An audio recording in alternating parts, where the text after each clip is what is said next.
Hello, it's Clemmy from the NARM Clinic, and today I want to talk to you about how you can help to manage your inflammatory bowel disease. So, if you've been diagnosed with IBD, perhaps you're struggling to keep it under control, maybe you're feeling bloated, tired, or in pain, or maybe you're struggling some days to even just make it through the day. So I understand you because I've been there myself. I have ulcerative colitis, but I also hear it every day from my clients who are struggling with their Crohn's disease and ulcerative colitis too. So whether you're right at the beginning of your journey with IBD or you've been living with the condition for years and feel like you've tried almost everything, there are actually things that you can do beyond the medication that you're taking to help you support your body and to support recovery. From my own experience and working with other people with IBD, I know how scary it can be and how challenging it really is to live with. There's so much conflicting information out there about what we should and shouldn't eat, what we should and shouldn't do, and it can just feel so confusing and so overwhelming. And that's why I'm here to help you to find a way forward. I want to help guide you, to educate you, and to empower you through this journey. So first off, I want to talk about food and IBD. So it's not always easy to know what foods to eat, especially when you have Crohn's disease or ulcerative colitis. But food and nutrition are really such a major part of life with inflammatory bowel disease. Yet there's no single diet that works for everyone. I'm sure you've probably been told by someone along the way, as I was, that diet will make no difference, or perhaps you've even been told by someone that you have to follow a certain diet because it worked for them. But the truth is we're all really unique, and what suits one of us may not suit another. And that's why it's so important to personalise what you're doing to you, your condition and your journey. And as I said, what it depends on is what condition you're suffering with, where the inflammation is, what symptoms you're experiencing, and the lifestyle that you lead now. But there is absolutely no one size fits all when it comes to 1, inflammatory bowel disease, 2, nutrition, and 3, lifestyle. And that's why you need to create a really bespoke way forward. So just digging a little deeper, when we talk about inflammatory bowel disease, this is the term that we use to refer to 2 main diseases of the intestine, and that's Crohn's disease and ulcerative colitis. So these diseases have a few similarities, but they do differ significantly in 2 ways. So that's the area of the digestive tract that's affected, and secondly, the extent of the inflammation. So under the 2 main disease headings, Crohn's and colitis, there are actually subtypes of each depending on the location of the inflammation. So the type of IBD that you have, the area of the intestines affected, and also the severity of the inflammation are all really important, particularly when we're looking at food and nutrient status. Now, to give you some examples, so in ileocolitis, the most common form of Crohn's disease, where inflammation affects the ileum and the large intestine. So the ileum is the last part of your small intestine. So in ileocolitis, your ability to absorb some nutrients is affected, and this is particularly relevant to vitamin B12, and that's because this vitamin is actually absorbed in that area of the gut in the ileum. Now, a second example is if you have ulcerative colitis, where the inflammation is in your colon or your large intestine. We need to be aware that perhaps you may be iron deficient, and that's because bleeding is quite common in ulcerative colitis. So we need to make sure that we test for this and then to support you accordingly if you are deficient. So with just those 2 examples, we can see why it's really important that we deal with Crohn's disease and ulcerative colitis, but also each of those subtypes really differently and personalise everything we do to you. So diving a bit further into nutrients, so there are 5 main groups of nutrients that I focus on. So carbohydrates is one of them, and they provide us with a major source of energy, as well as other really important nutrients, and one of those as well is fibre. Protein is the second one, and that's really important for growth and repair of our body tissues, as well as being used to make enzymes, hormones, and muscles. Healthy fats is the next one, and that can provide us with a source of energy, but it also helps support the structure of our cells to transport fat-soluble vitamins, so our vitamin A, D, E, and K. Our healthy fats also help to build hormones and provide us with essential fatty acids, and by essential we mean ones that our bodies cannot actually manufacture ourselves, so we have to take them in through the diet. And last but by no means least are vitamins and minerals, and these are really vital for our cell function, for growth and development, and for a whole host of other functions in our body, including actually the production of energy in our cells. Now, we need vitamins and minerals in varying amounts, but normally kind of smaller amounts in our body, and they help with, as I said, such a huge range of processes. Now, micronutrient deficiency is actually associated with a prolonged and more complicated course of disease in people with IBD. And that's because these micronutrients play such an important role, and they play a really important role in supporting our immune system, which is obviously really important when we're looking at autoimmune conditions like inflammatory bowel disease. So the most common deficiencies I've already alluded to, two, which are iron and B12, but the other ones are vitamin D, vitamin K, folic acid, selenium, zinc, B6 and B1. And if you have Crohn's disease, you're actually more likely to have deficiencies than you are to in ulcerative colitis, and that's because Crohn's often affects the small intestine, and that's where we absorb all of our micronutrients. And it's also actually more common to have nutrient deficiencies during times of flare-ups rather than during times of remission because of the inflammation and how that impacts our absorption. So vitamin D and vitamin K deficiencies are actually the most common in people with IBD. And we get vitamin D from the sun, but also we do get some from the food that we eat. And low vitamin D status is actually thought to be associated with a heightened inflammatory state, but also worse symptoms in IBD.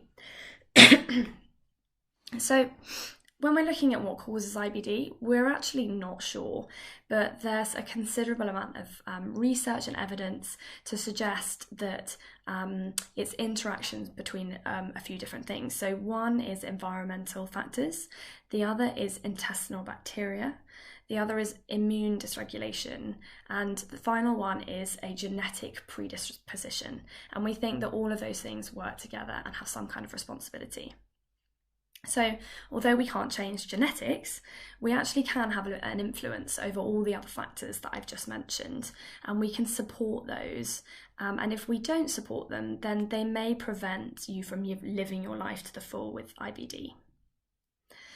So depending on the type of IBD you have and the extent of the inflammation, there are a range of different drug treatments available that your gastroenterologist can recommend. So initially what they'll usually do is to focus on reducing the inflammation, which is often done through steroids. And then once things are more under control, your doctor will usually prescribe drugs to maintain remission. And these can be in the form of immunosuppressants or perhaps biological drugs like infliximab. Now, as a nutritional therapist, I always work alongside these treatment regimes and alongside your gastroenterologists and IBD nurses to make sure that everything that we do is going to be supportive of this and nothing is going to interact with the medication that you're taking, but instead we will work to give you really important extra support in conjunction with the drugs to help to keep you feeling well. So if you're unsure of what foods to avoid, it can sometimes help to try an elimination diet in which you avoid certain foods in order to identify which ones can trigger symptoms. And this process can really help us to identify the common foods that may be causing problems or maybe ones that you need to avoid during a flare-up as well. Now, Elimination diets, though, is really important. They should only ever be done under the close supervision of a nutrition professional. And this is so that we can work out which foods that you need to eliminate, but also to make sure that any that we're taking out, that we're replacing them with the right nutrients from other sources, so that you're not putting yourself at further risk of nutrient deficiencies. And that's the one thing that's really important to remember.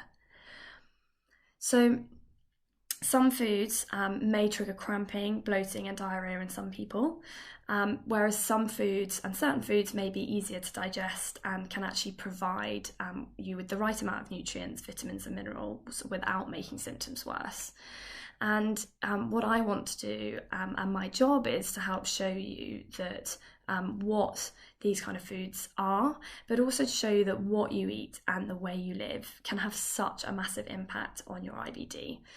So I work with my clients to work out the best way forward to help manage their IBD alongside the medication, and I do this through completely personalised and easy to achieve sustainable food and lifestyle choices.